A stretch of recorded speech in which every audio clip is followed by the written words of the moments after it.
Welcome to the Busy Guy Show. My name is Vince LoCascio, and I'm a busy guy.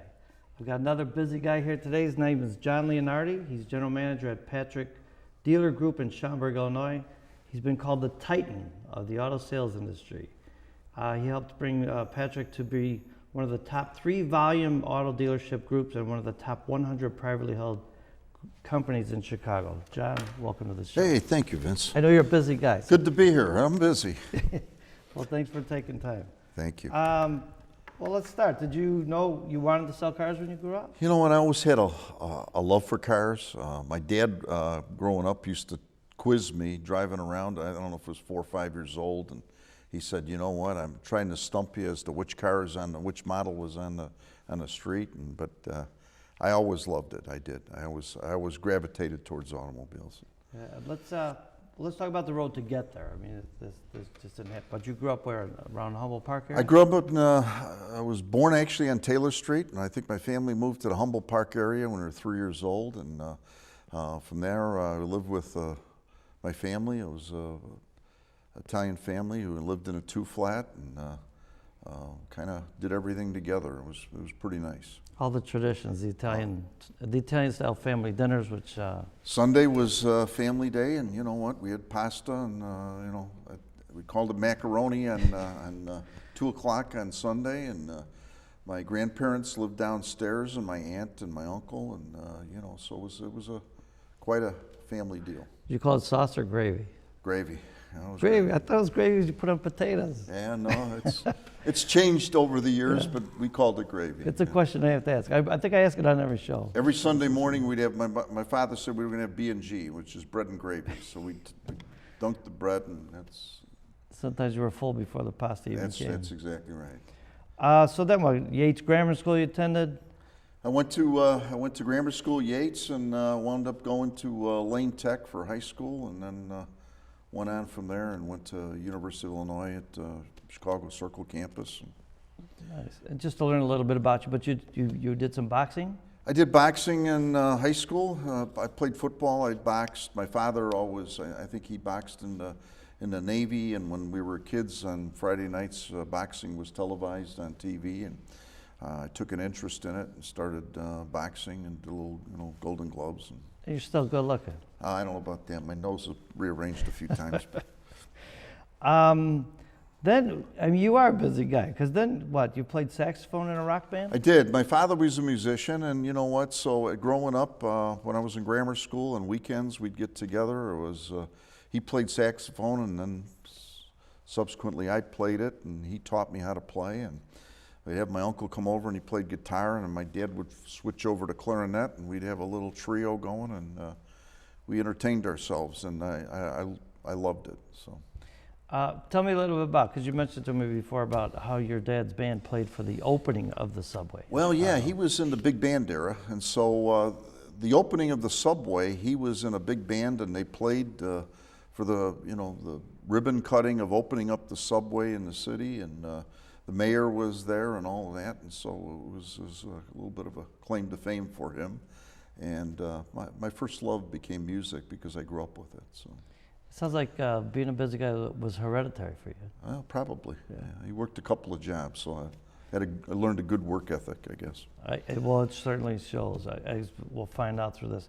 Okay, so now you play saxophone, but now you tell me about how you started a recording studio. You know what? I went to college, and when I got out of college, my dad was managing a lot of different talent around Chicago, and booking and managing them, and so weekends we go listen to some of the groups he was handling, and he had a couple of groups that were started to record, and I went into a couple of different recording studios. There was one in, for example, on the south side. It was called Pumpkin Studio. It was owned by a guy by the name of Gary Loiseau. Gary Loiseau was with a group in the 60s called The American Breed. They did a song that went gold that did Bend Me, Shape Me. Big song. Yeah, so I got to know Gary, and I kind of really enjoyed what he was doing. And so when I got out of school, there was a kind of a rare opportunity. I got a chance to go to a Recording Institute of America, and they had a recording engineer class down in, it was a studio in downtown Chicago on Huron called Omega. And I went there and I learned under a guy by the name of Bruce Wadian. And Bruce was actually went on to do all the Michael Jackson things and had Grammys and recording engineer. And I went there, and when I was in class, I met up with a guy. I asked him over lunch, I said, what are you going to do when you get out of the school? He said, I want to open up a recording studio. I said, well, so do I. He said, well, my father-in-law is, guess what? He's vice president of Mercury Records. Wow.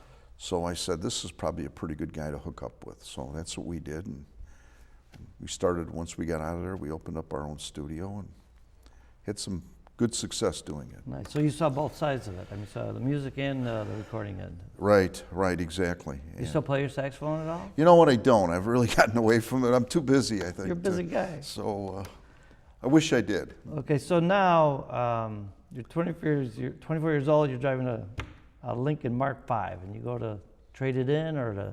Actually, a Mark IV, I bought one, and I had always dreamed on having one. And anyway, my partner and I in the recording studio, we had a little issue, and so we decided to go our separate ways. And my next love was automobiles, as I mentioned earlier. So I pulled my car into a Lincoln store, and I ran into a buddy of mine, and he said, hey, John, he said, what are you doing? He said, how's the studio? I said, well, we kind of split up a little bit. And he said, why don't you come here and sell cars? And I took him up on it, and I wound up starting there and selling Lincoln Mercuries in Park Ridge. So.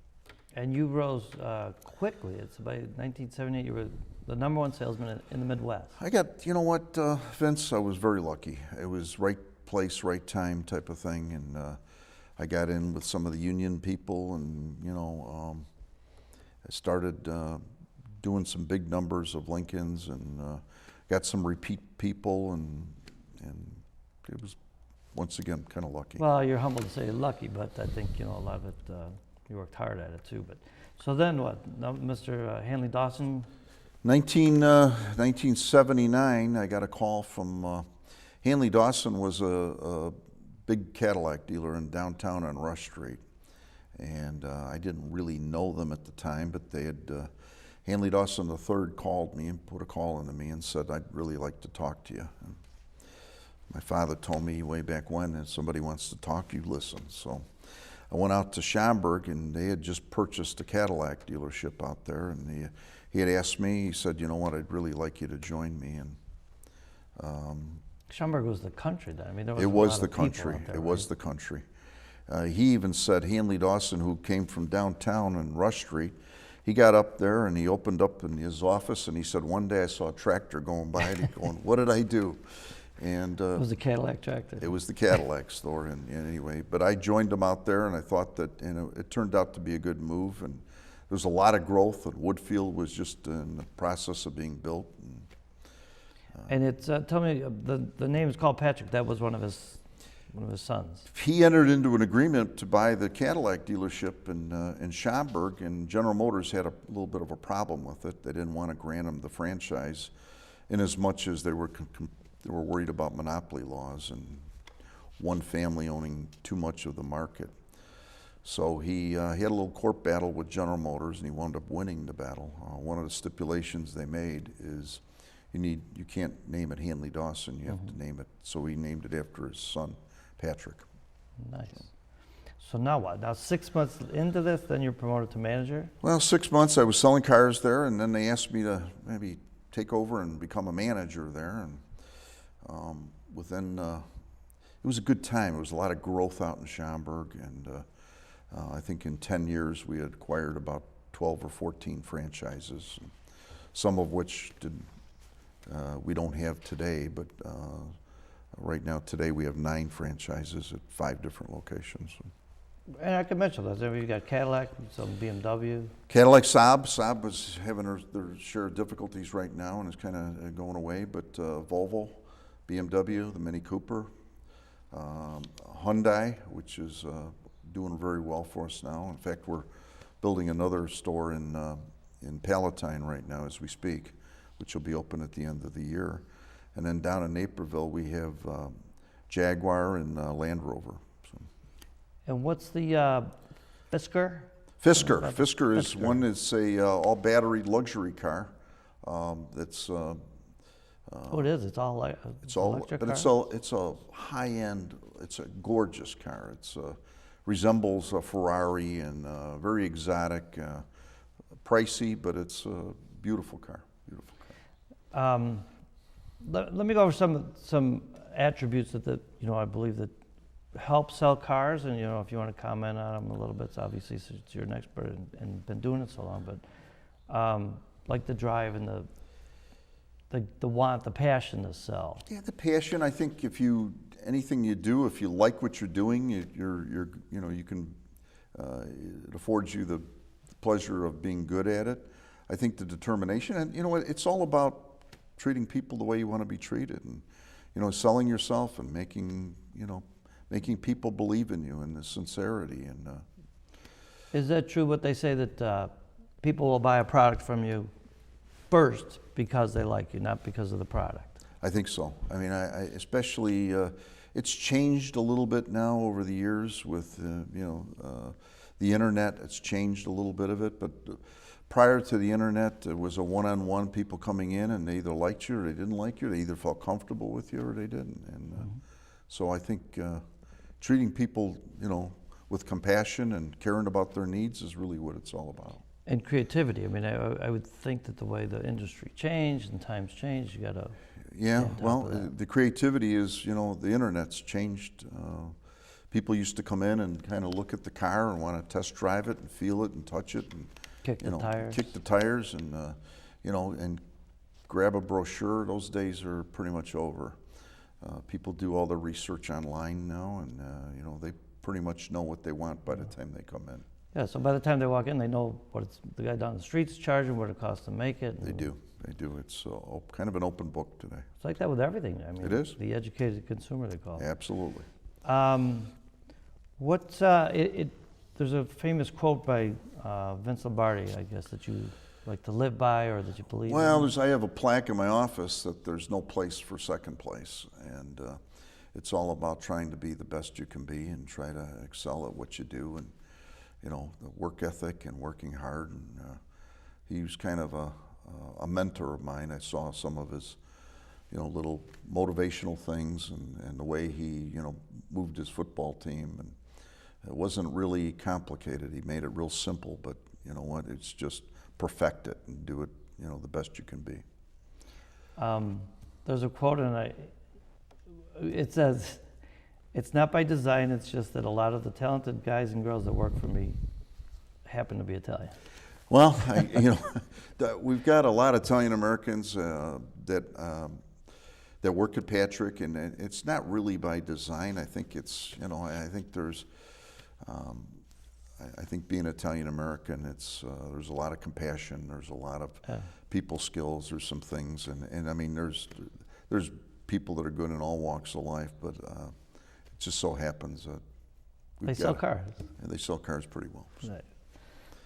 Over these years, I mean, since 1978, you've had to see changes like unbelievable. Unbelievable. The Cadillac product has changed. It's gone through. The product that they have today is the best product they've ever had. I mean, they've had their share of issues, and General Motors went through their bankruptcy, 4 or 5 years ago, as did Chrysler, and it's, they've had to come out with better products, and they certainly have, and it's a different world today. So. I mean, who would have thought 20 years ago if I told you Cadillac's going to make a pickup truck or a... Well, they make an Escalade pickup, and absolutely, it's pretty incredible. But they've had to address, what other manufacturers are doing, and come up with something that they can compete with. So. And they came at it, full blown. Reading what I did today, trying to learn about the history of Cadillac, is phenomenal. It is. I mean, it's just all the things that they not improvised, but that they implemented. Mm-hmm. I learned that they were the first ones to use the Phillips screw. There's a guy named Phillips that invented it and came to Cadillac. Okay. Right? Well, you know more about that than I do then. I got to do my homework. So I'm learning something. I think his name was Harry Phillips. But yeah, Cadillac, all the things, and now with high performance, they've got, the cars for that. They got a V series and the CTS, and they've come out. They've got not only good products and good reliable transportation and sophisticated cars, but performance cars as well. Well, a little bit, back about you, but it sounds like you didn't forget your beginnings, because a lot of the volunteer work that you do, if you can, maybe quote your mom and tell me a little bit about how she would feed homeless people.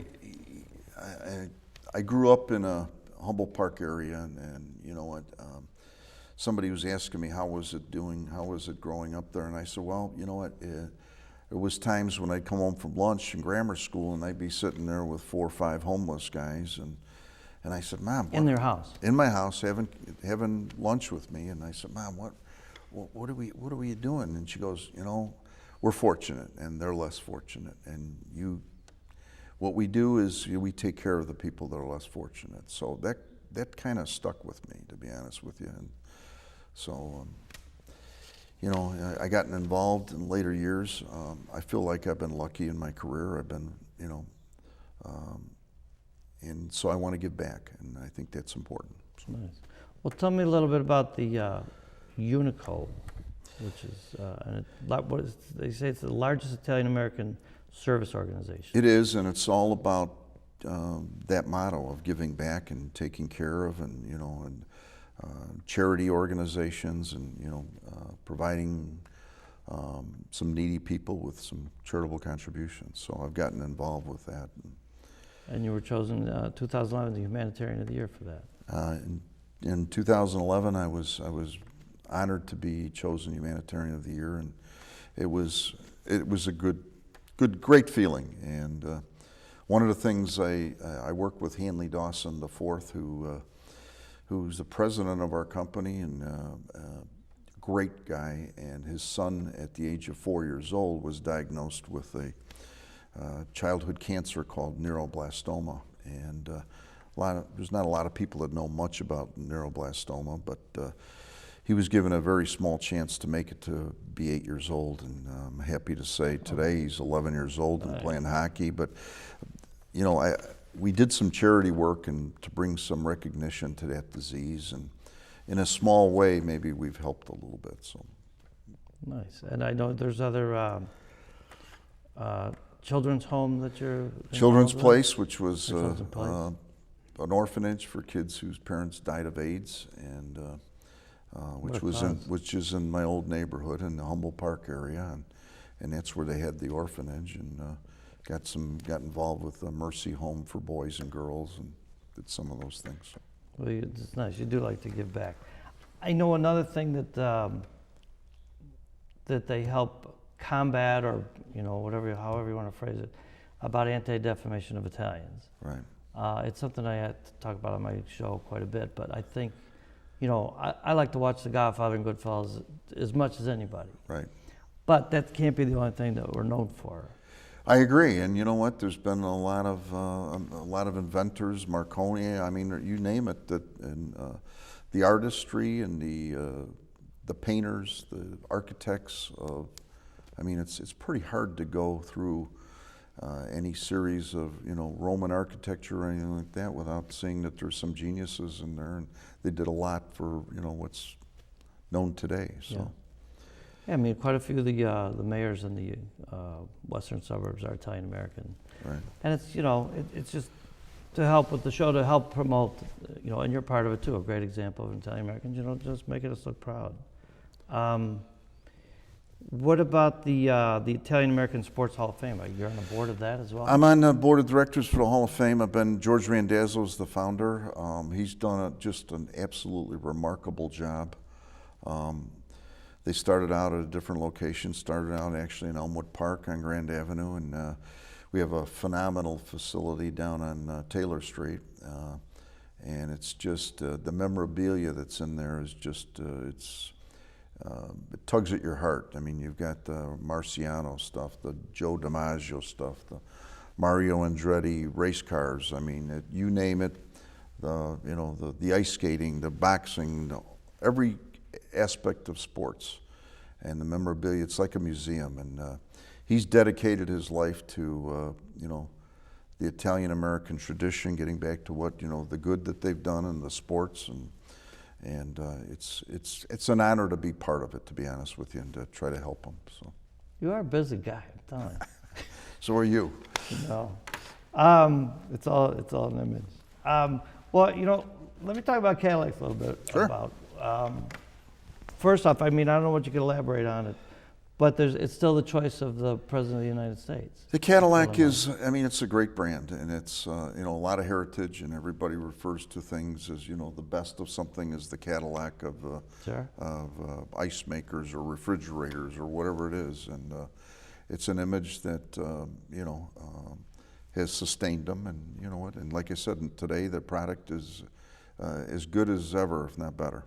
And it's truly an American. It truly is American. It makes American product. Right. I learned today that it was named after the guy that discovered Detroit or founded Detroit. Well, it was actually it was named after a city in Detroit, Cadillac, Michigan. Okay. So, they have Pontiac, Michigan, Cadillac, Michigan.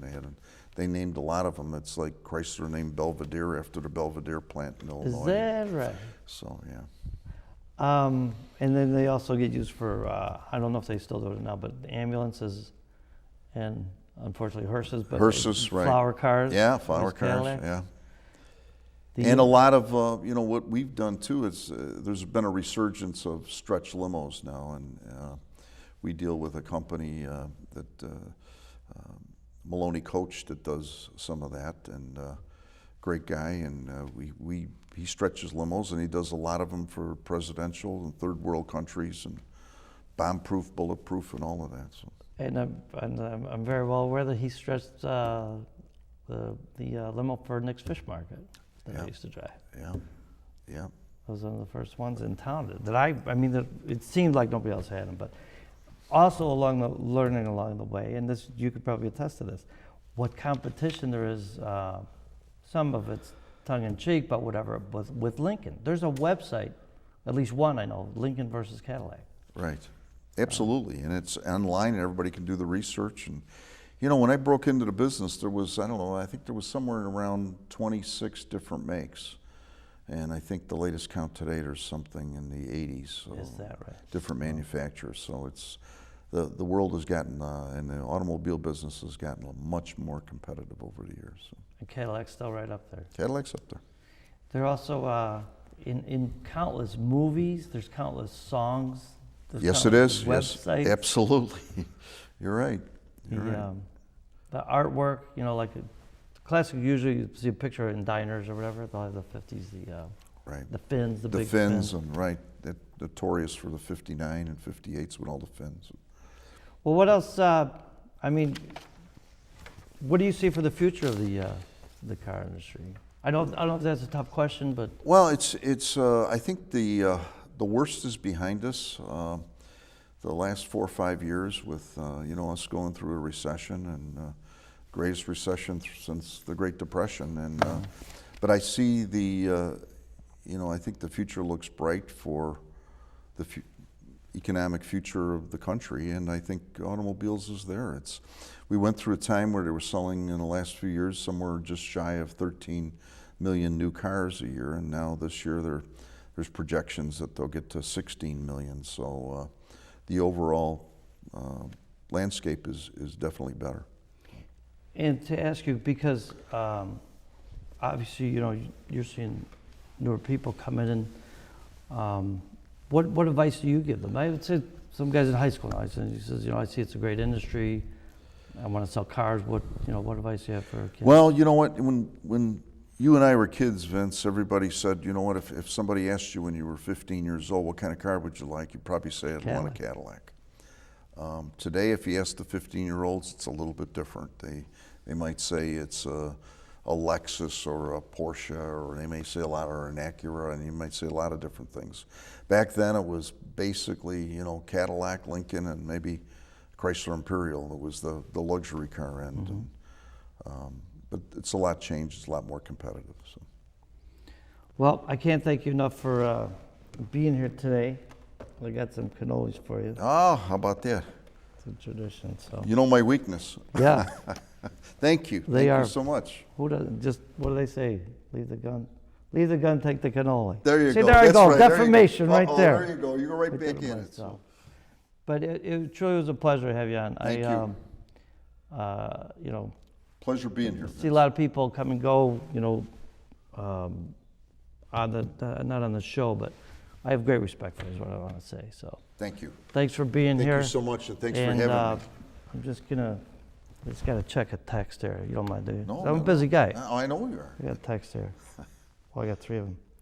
All right. Well, listen, I apologize. I forgot that I have a meeting that I have Okay. to go to. So thanks for being here. Thank you, Vince. And I apologize. I'm way off schedule because I know you're a busy guy. I'm a busy guy. Thanks again. Thank I'll see you. All right.